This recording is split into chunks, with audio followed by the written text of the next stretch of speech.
বাঁচলি কি করে? আমাকে মারাটা অত সোজা না। আমি রাবণ বধ করতে এসেছি। রাবণ বধ এখনো বাকি আছে।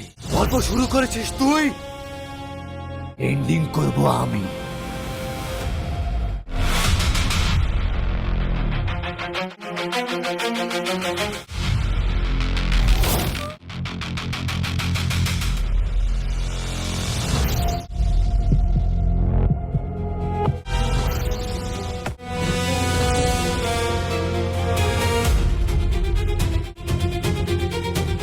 মিমি,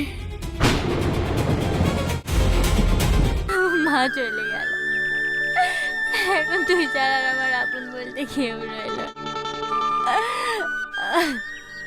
আমি আছি তো। তুই হয়তো জানিস নি, ছোটবেলা আব্বা মা যখন আমাদের বিয়ের কথা বলেছিল, তখন থেকে আমি তোকে নিজের স্বামী হিসেবেই ভাবি। আমার একমাত্র ঠিকানাই তুই, আমার হাসি তুই, আমার খুশি তুই, আমার সুখ তুই, আমার শান্তি তুই।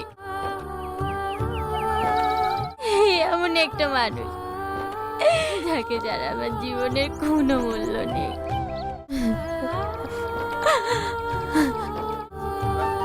23:45।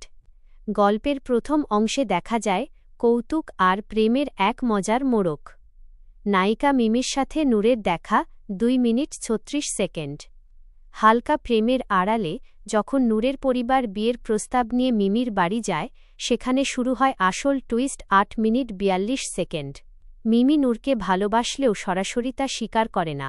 সে নানা অদ্ভুত শর্ত ও পরীক্ষার মধ্য দিয়ে নূরের ভালোবাসার সত্যতা পরখ করে দেখে। 10:28। 21:06। এই অংশে প্রেম ও হাস্যরসের সুন্দর মিশ্রণ তৈরি করা হয়েছে। 2. ডার্ক ফ্ল্যাশব্যাক ও মাস্টারমাইন্ডের আত্মপ্রকাশ। 25:21। -31:05। গল্পের মাঝামাঝি এসে চিত্রনাট্য এক রৈখিক থ্রিলারে পরিণত হয়। মিমি রহস্যজনকভাবে গায়েব হওয়ার পর শুরু হয় আসল চক্রান্তের পর্দা উন্মোচন। 25:31। এখানে দেখা যায় খলনায়কের অমানসিক রূপ।